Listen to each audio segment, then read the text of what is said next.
우리는 지난주에 이 다니엘이 느부갓네살 왕의 꿈을 해석하기 위해서 그 꿈을 알아맞추기 위해서 하나님께 기도하는 장면을 살펴봤습니다.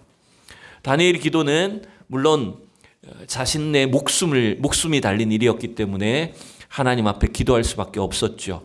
그러나 단순히 자기의 생명을 위한 기도만이 아니었겠죠. 다니엘이 기도했던 이유는 이렇게 깊고 은밀한 일을 알려주실 수 있는 분은 하나님밖에 없다는 것을 다니엘은 믿었기 때문입니다. 이미 다니엘은 1장에서 포로로 잡혀온 상황에서도 채식을 요구했고 또 왕이 주는 음식을 거절하면서 하나님께 기도해서 어쩌면 그때부터 생명을 맡긴 것 아닙니까? 하나님만 의지하는 기도를 경험했고 그 기도에 응답하신 하나님을 체험했기 때문에 오늘 이 위기 속에서 다시 하나님께 기도로 나아갔던 걸 여러분 볼 수 있습니다. 지난주에 또 우리가 봤던 것은 뭐냐면 그 하늘로부터 온 지혜는 세상의 지혜와 다른 특징이 있다는 것이었습니다. 그게 뭐였을까요? 세상에 지혜자가 많아요. 세상에 똑똑한 인간이 많아요. 그러나 이 세상의 지혜와 지식의 특징은 한결같이 죽이는 지혜입니다. 그 지혜와 지식을 이용해서 남들을 이기고 또 남들을 짓밟고 죽이는 것이 세상의 지혜라면 다니엘이 보여주는 하늘로부터 온 지혜의 특징은 뭡니까? 그 지혜는 여러분 생명을 살리는 지혜였어요. 단순히 다니엘이 지혜로워서 왕에게 인정받고 높은 관직에 오르는 것, 그게 여러분 하나님께서 다니엘에게 지혜를 주신 목적이 아니잖아요. 다니엘이 왕의 꿈을 해석함으로 인해서 자신들뿐만 아니라 바벨론에 있는 모든 지혜자들을, 술사들을, 그들의 생명을 죽음에서 살린 거예요. 그래서 우리 성도가 이 땅에 살아가는 이유, 우리가 성도들이 이 땅 가운데서 기도하며 하나님의 지혜와 은혜를 공급받아야 되는 이유가 뭔지 압니까? 그것은 오히려 죽을 생명들을, 이 죽은 사람들을 살려내는 것입니다. 그런 생명을 살리는 지혜자들로 우리 성도들이 다 설 수 있기를 원합니다. 자, 오늘은 이 장의 이제 중간 부분을, 원래는 제가 이 끝절까지 다 설교를 하려고 했는데 너무 길어요. 그죠? 본문이.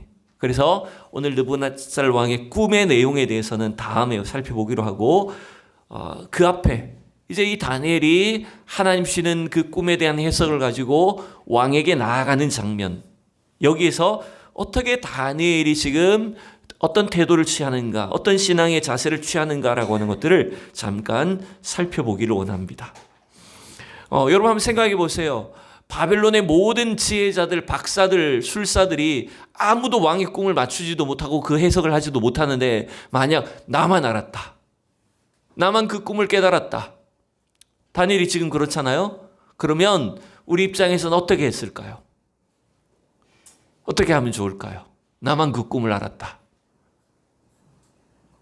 다니엘의 태도처럼 사실은 얼마나 기쁘겠습니까? 다니엘 하나님께 막 찬양하고 하나님의 이름을 높여드렸어요. 근데 인간적으로 생각해 보면 굉장히 콧대가 높아질 가능성이 높아요. 그죠? 나만 비밀을 알고 있어. 바벨론에서 나만큼 똑똑한 사람이 없다, 이렇게 생각할 거 아니에요. 아마 다른 사람이었으면 이렇게 말할 거예요. 왕 앞에 나가서 기뻐하십시오 왕이요, 제가 왕의 꿈을 알아냈습니다. 제가 왕께 이걸 알려드리겠습니다. 막 이야기를 할 것이고, 또 속마음으로 어떤 마음을 먹을까요? 왕께서 약속한 그 상금이 뭘까? 왕이 주겠다고 했던 그 선물이 뭘까? 2장 6절을 보면 왕이 얘기를 했었어요. 내 꿈을 알아맞추지 못하면 다 죽이겠다. 그런데 내 꿈을 알아맞추는 사람이 있으면 엄청난 상을 주겠다, 선물을 주겠다 약속했거든요. 영광을 베풀겠다 했어요. 그러니까 왕께서 약속하셨던 그 상금을, 선물과 영광을 나에게 주셔야 됩니다. 그걸 요구하며 나갔을지 몰라요. 근데 여러분 오늘 24절을 다시 보면 이렇게 돼 있어요.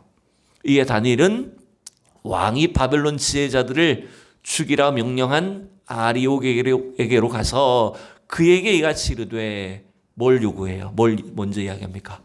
바벨론 지혜자들을 죽이지 말라. 아까 그랬잖아요. 하나님께서 다니엘에게 주신 지혜는 어떤 지혜라고요? 살리는 지혜예요. 자기가 높아지고 자기가 성공하겠다는 그것이 목적이 아니에요. 죽어가는 인생들을 살리는 것이 목적이었어요.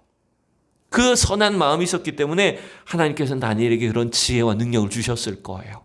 그래서 먼저 요구한 것은 바벨론 지혜자들을 죽이지 말고 빨리 나를 왕께 인도해라. 그러면 내가 그 해석을 왕께 알려드리겠습니다. 이렇게 말합니다. 여러분, 오늘 우리가 기도하는, 하나님을 의지하고 기도하는 목적도 여러분 살리는 목적이 될 수 있기로 합니다. 그래서 이 세상은 끊임없이 서로를 죽이고 살육하고 해치려고 하지만 그 속에서도 어떻게 하면 이 세상을 살릴 수 있을까?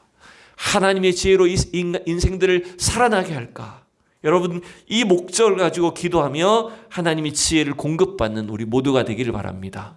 그에 반해, 이 다니엘에 반해서 하나님이 아예 없는 아리옥은 어떻게 하는지 25절을 함께 봅시다. 굉장히 상반됩니다. 25절 시작.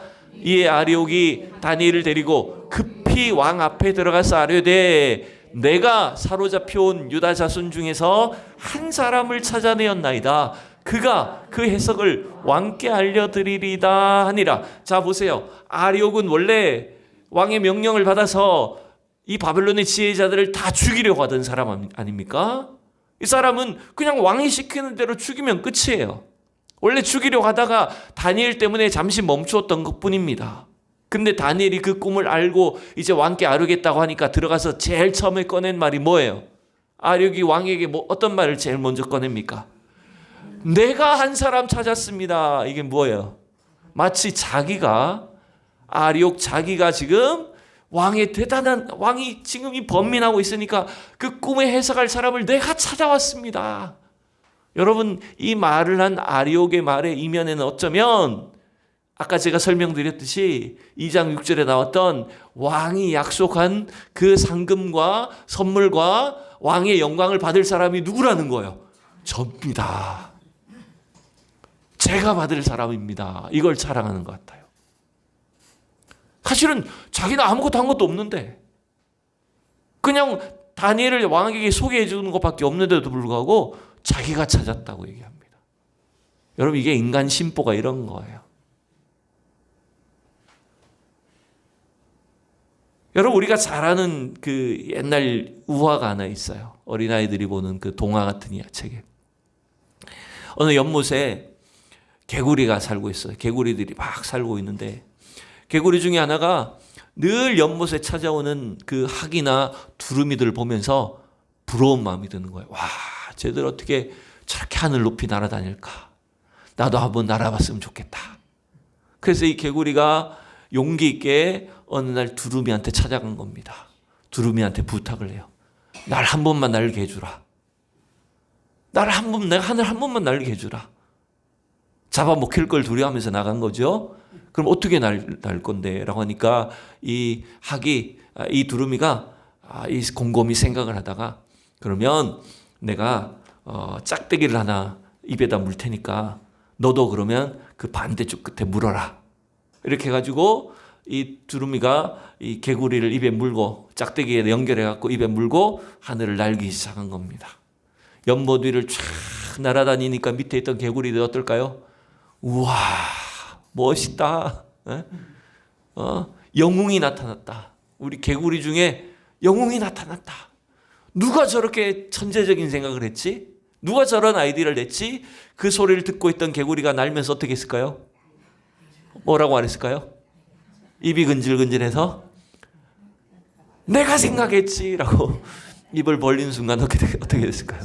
네, 땅에 떨어져서 배가 터져서 죽어버렸다는 거 아닙니까? 여러분, 지금 아리옥이 그런 사람이에요.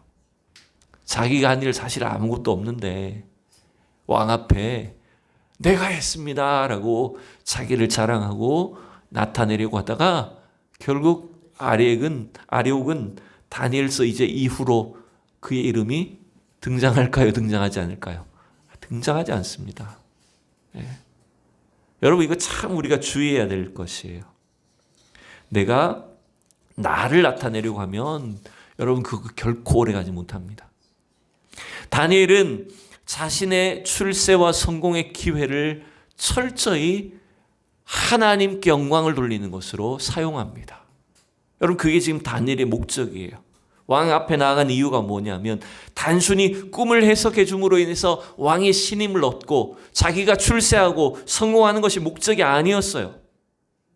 이방 나라의 임금 앞에서도 하나님이 살아계신다는 것을 나타내기 위해서, 하나님만 참된 지혜를 주신다는 것을 선포하기 위해서 다니엘은 하나님께 그 왕 앞에 나아갔던 거예요.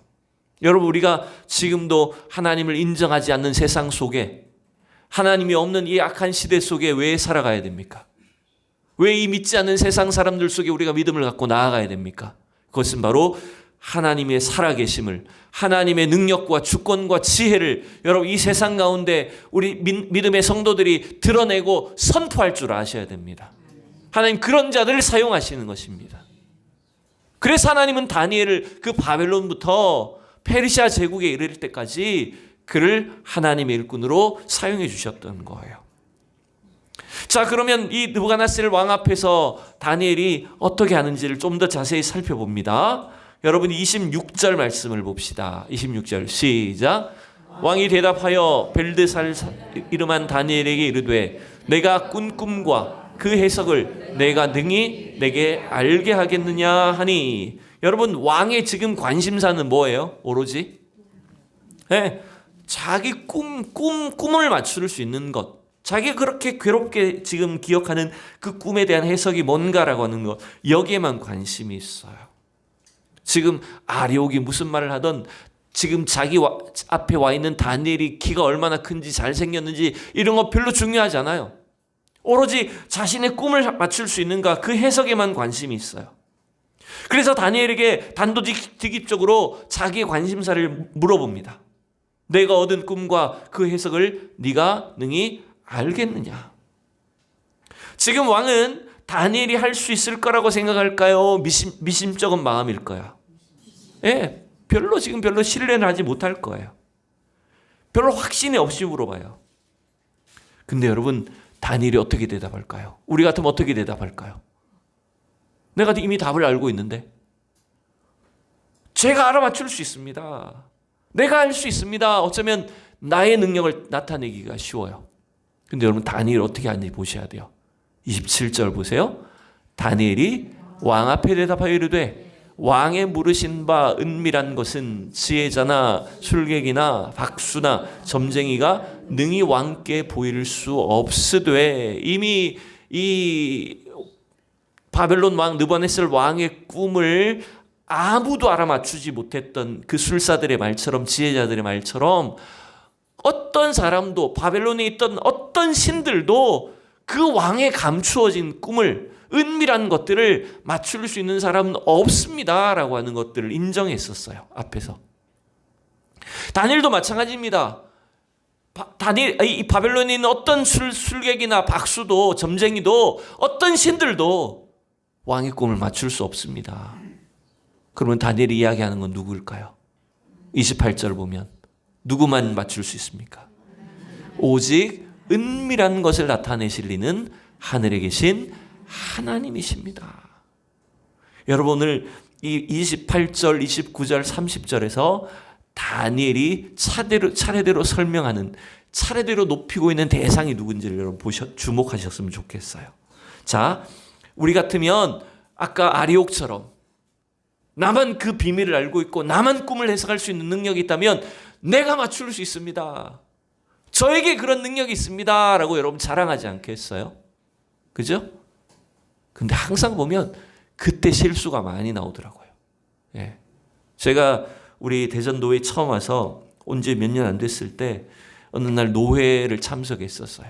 노회 회의를 참석했는데 그 회의 중에 어떤 이런저런 안건이 나오더라고요. 안건이 나오길래 제가 온 지 얼마 안 된 초짜가 무슨 일어나서 발언을 하거나 어른들 앞에서 무슨 제가 언급하는 건 좀 그렇잖아요. 부끄럽고 말을 잘 못한단 말이에요. 그러면 그래서 제 딴에는 뭔가 이거는 이런 거 아닌가 하면서 앞에 있는 우리 시찰에 있는 선배 목사님한테 제가 이렇게 막 얘기해 드렸어요. 그랬더니 선배 목사님은 또 제가 하는 말을 듣고 용기를 얻어가지고 막 저요 이러고 발언을 막 하셨어요. 했는데 하고 보니까 나중에 보니까 제가 생각한 게 틀린 거였어요. 얼마나 민망한지. 괜히 나 딴에는 이거 아닌가 싶어서 그 선배 목사님한테 부추겨갖고 그분이 발언을 하고 그분도 발언해놓고 또 민망해지고. 그러니까 내가 뭔가 아는 것처럼 느껴져서 뭔가 할 때 그때 여러분 항상 실수가 나와요. 항상 그래서 2번, 3번 더 깊이 곰곰이 따져봐야 돼요. 생각할 줄 알아야 돼요. 자, 다니엘은 지금 왕이 꿈은 이렇습니다 라고 발언하지 않았어요. 아직 여러분 왕의 꿈을 해석해 주는 장면 한참 뒤에 나와요. 꿈이 뭔지 맞추는 것도 한참 뒤에 나와요. 근데 지금 다니엘은 무엇부터 이야기합니까? 이러한 꿈, 이러한 환상, 은밀한 것들을 우리에게 주시는 분, 또한 그것들을 주셨기 때문에 해석해 주실 수 있고 어떤 목적 때문에 이것들을 주시는지는 바로 하늘에 계신 여호와 한 분 하나님밖에 없습니다라고 하는 것들을 나타내는 거예요. 여러분, 이게 진짜 지혜의 근원이에요. 여러분, 그래서 우리는 항상 하나님을 높여드려야 돼요. 모든 일에 하나님이 최고다. 하나님이 주인이시다. 하나님이 1번이다. 여러분, 그 하나님을 항상 높여드릴 수 있는 우리 성도들 될 수 있기를 축복합니다. 자, 그리고 다니엘은 이제 이렇게 이야기를 합니다. 자, 보세요. 29절을 또 보시죠. 29절 다 같이 시작. 왕이 침상에서 장래일을 나타내실 때에 은밀한 것을 나타내시는 이가 장래일을 왕에게 알게 하셨사오며, 여러분 지금 28절 9절을 넘어가는 어떤 그 흐름을 좀 느끼셔야 되는데, 다니엘은 첫 번째로 누구를 높였어요? 네, 이방 왕 앞에서 하나님을 믿지도 않고 하나님을 인정하지 않는 이 세상 그 권력자 앞에서 오직 하나님밖에 없습니다. 하나님만 유일하신 분입니다 라고 하는 것들을 선포해요. 그런데 여러분, 그 다음에 여러분 이게 비굴한 게 아니에요. 그 다음에 이제 누구를 높여줍니까? 왕의 꿈. 왕이 왜 그런 꿈을 꿨느냐, 그걸 이렇게 설명해 주는 거예요. 왕이 그 침상에서 얼마나 고민이 많으셨으면, 얼마나 나라를 위해서 걱정을 많이 하시고 밤잠을 못 주무셨으면 그런 꿈을 꾸셨겠습니까? 이러면서 누구를 은근히 높여줘요? 상대방을 높여주는 거예요. 여러분, 이건 비굴하게 아첨하는 게 아닙니다. 이게 다니엘이 보여주는 신앙의 태도예요. 여러분, 이 순서를 기억하셔야 돼요. 첫 번째, 누구를 높여라고요? 하나님을 높이셔야 돼요. 어떤 상황 속에서도 하나님이 주인이시고 하나님이 우리 인생의 주관자이시고 믿지 않는 이 세상 불신 세상 가운데서도 하나님만 이 땅의 주권자 통치자시다는 사실을 우리가 높여드려야 돼요. 두 번째, 누구를 높여야 될까요? 상대방을 높여주라는 거예요. 여러분, 이거 굉장히 중요합니다. 우리도 항상 말하다 보면 내가 나 때는 항상 내가 중심이에요. 근데 여러분, 이걸 자꾸 바꾸라는 거예요. 다니엘은 항상 상대방을 그다음 먼저 말해요. 하나님이 1번이고 2번이 누구라고요? 상대방이에요. 그래서 하나님을 믿지 않는 이방 왕이고 악한 사람이지만 은근히 그 왕을 높여줘요. 왕이 얼마나 고민을 많이 하셨으면 하나님께서 이렇게 장래일을 알게 하기 위해서 이런 꿈을 주신 겁니다. 기분 나쁘지 않잖아요, 왕이 들을 때. 자, 그리고 세 번째, 이제 드디어 누구를 말합니까? 30절 다 같이 읽습니다. 시작. 내게 이 은밀한 것을 나타내심은 내 지혜가 모든 사람보다 낫기 때문이 아니라 오직 그 해석을 왕에게 알려서 왕이 마음으로 생각하던 것을 왕에게 알려주려 하심이니이다. 여러분, 이번 세 번째에서야 누구를 말해요? 나를 얘기해요. 근데 나도 어떤 겁니까? 세 번째에서의 나를 얘기하지만 그 자신도 어떤 거예요?